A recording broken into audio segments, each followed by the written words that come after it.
আসসালামু আলাইকুম সবাইকে। গল্প শুনতে তো সবারই ভালো লাগে, কিন্তু যদি গল্পটা একটু প্রেম প্রেম হয় তাহলে তো আরোই ভালো লাগে। তেমনই একটি গল্প।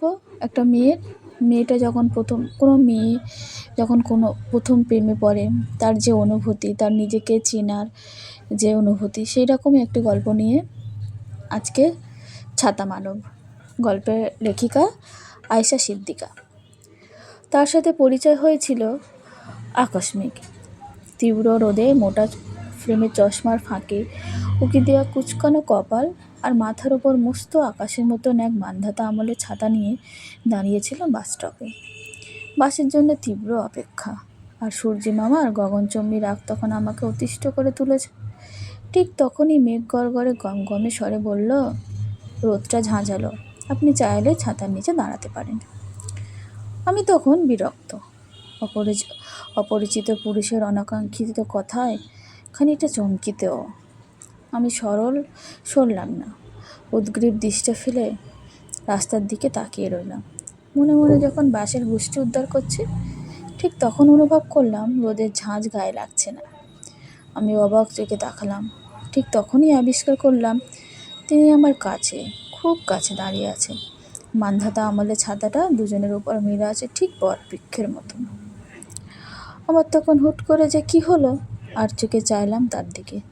পরখ করলাম গম্ভীর মুখশ্রী, ভরার শরীর, প্রশস্ত কাঁধ, ঝোড়া ভুরু আর পুরুষ্ট ওই ঈষৎ গোলাপি ঠোঁট দুটো। আমি কেঁপে উঠলাম। অজানা এক অনুভূতি শিরশির করে উঠল মনের চৌকাঠে। আমি লজ্জায় আর তাকাতে পারলাম না। নিজেকে চরম বেহায়া মনে হলো।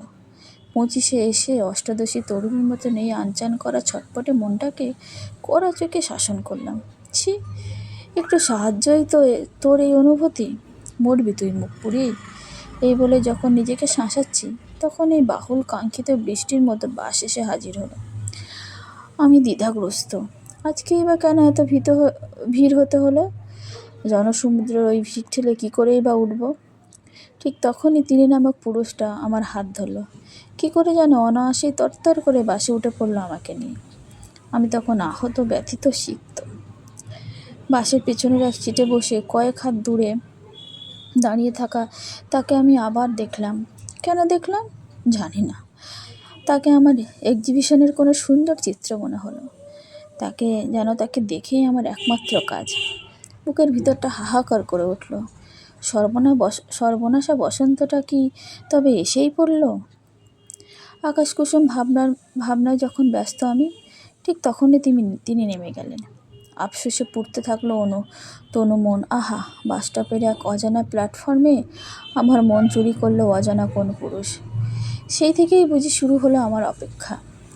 কাঠফোঁটা রোদ্দুরে আষাঢ়ি বর্ষার মতো তীব্র অপেক্ষা। চেনা বাস স্টপের ওই অচিন দেশের মানুষটির জন্য বুকের ভিতরে কেমন হু হু করে উঠল। কণ্ঠরোধ হয়ে আসলো। মুখচড়া কান্নায় দুমড়ে মুচড়ে গেল যেন আঙিনার চরচরা। গ্রীষ্মের উত্তপ্ত রোদে ঝাঁঝ কমে গেল। একসময় টুপটুপ শিশির ঝরা শীতও চলে গেল। তবু সেই উদ্যক্তপনা গম্ভীর মুখ পুরুষটির সাথে আমার দেখা হলো না। তখন ঘন বর্ষা, সারাদিন বৃষ্টি। তবুও খামখেয়ালি মেজাজি মনে ছাতা ছাড়াই বের হলাম।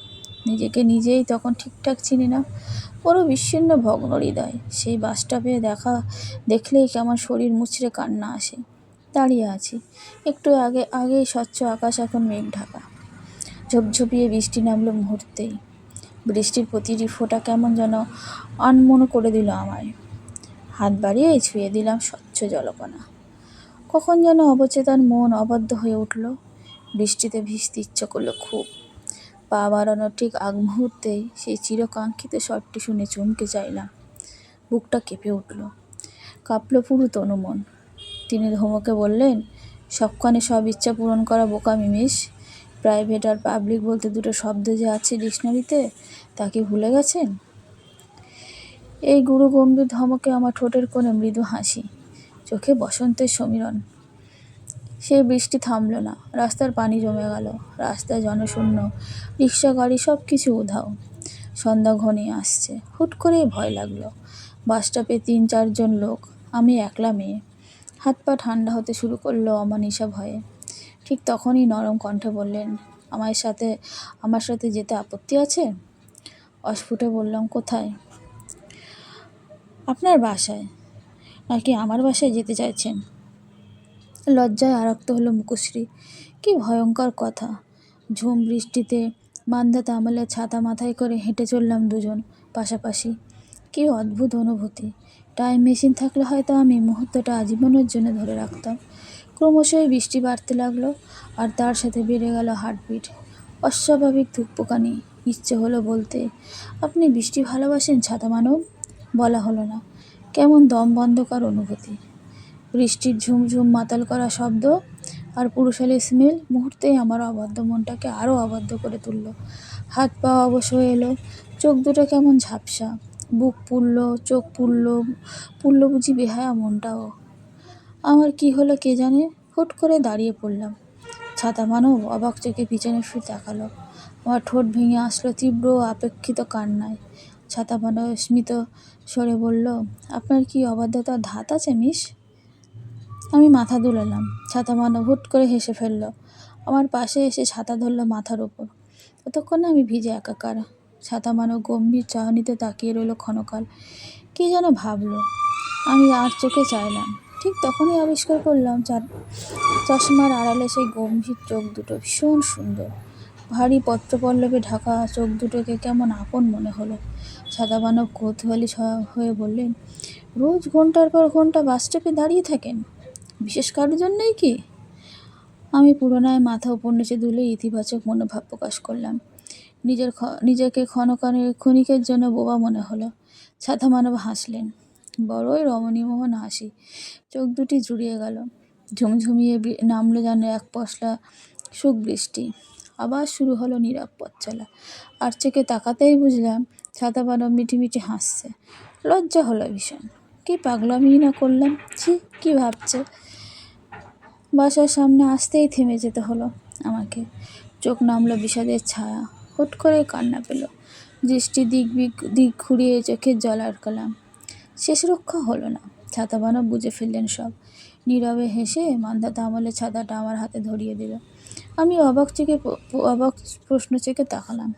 ছাতা মানব গম্ভীর কণ্ঠে বললেন, আপনি ভীষণ অবাধ্য মিস। অবাধ্যতা শরীরের জন্য ক্ষতিকর। ছাতাটা রাখুন, প্রয়োজন হবে আপনার। মুহূর্তে রাগ হলো আমার। রাগে সাপিনীর মতো শিশিয়ে বললাম, কেন, আপনার কি মনে হয় একটা ছাতা কেনার সামর্থ্য আমার নেই? ছাতা মানব আশেপাশে দৃষ্টি বোলালো। কিছুটা ঝুঁকে ফিসফিস করে বলল, কিন্তু মিস, আমার কেন যেন মনে হলো অন্য কোনো ছাতা নয়, এই মান্ধাতা আমলের ছাতাটাই আপনার দরকার। ভীষণ দরকার। একদম মুড়ি টাইপ দরকার। আমার সকল রাগ উবে গেল ছাতা মানবের কথা শুনে। কেঁপে উঠলাম অদ্ভুত ভালো লাগায়। মনের ভিতর তখন 100 রকমের আতশবাজি ফুটছে। চোখ নুয়ে আসছে ভারী লজ্জায়। বৃষ্টি তখন কমে এসেছে। ঠান্ডা বাতাস আর ঝিরিঝিরি বৃষ্টিতে সন্ধ্যাটাকে অন্যরকম সুন্দর করে দেখাচ্ছে। আমি চলে যেতে নিলাম। ছাতা মানব পিছু ডাকলো। ঘুরে টাকাতেই গম্ভীর মুখে বলল, অবাধ্য নারী প্রেমিকা হিসেবে অস্বাস্থ্যকর হলেও বাধ্য প্রেমিকা কিন্তু বউ হিসেবে একদম স্বাস্থ্যকর। আমি বুঝলাম ছাতা মানব পড়ে ফেলেছে আমার ভিতরের বাহিরের সবটা। আমি ধরা পড়ে গেছি, নাকি নিজ ইচ্ছায় ধরা দিয়েছি জানি না। কেবল এই অদ্ভুত ছাতা মানবের প্রেমে পড়েছি এটুকু জেনেছিলাম। সেই গ্রীষ্মের কাঠফোঁটা উত্তপ্ত রোদের তীব্র অপেক্ষায় পুড়ে আর এই আষাঢ়ি ঘোর বর্ষায় নিয়নে সন্ধ্যায় জানা হয়ে গেল ভালোবাসাটা হয়েছিল আনমনে অবচেতনে। শুধু বুঝতে দেরি হয়ে গেল এই যা। তীব্র ঝুম বৃষ্টির তালে মান্ধাতা আমলে ছাতা মানবের প্রতি এই মান্ধাতা মনটা বাঁধা পড়তেই কেমন সুখ অনুভূতি হলো। মুহূর্ত পরে ছাতা মানব বিদায় নিলেন। কিন্তু শুধু আমিই জানলাম সে থেকে গেছে আমার কতটা জুড়ে। আমার ভিতর বাহির অবশ করে দেওয়া তীব্র অনুভূতিটা জানালো আমি রয়ে গেছি তার কতটা জুড়ে। এই থাকি দাঁড়িপাল্লায় আমি হারলাম আমার অবদ্ধ মনটাকে। হার জিত কার হলো, কে ঠকলাম, কে জিতলাম, কিছুই জানি না। শুধু বুঝলাম অগ্রাসী প্রেমে ভরাডুবি হয়েছে আমার। একদম মুড়ি ভরাডুবি, অতল জলে অতল সমুদ্রে।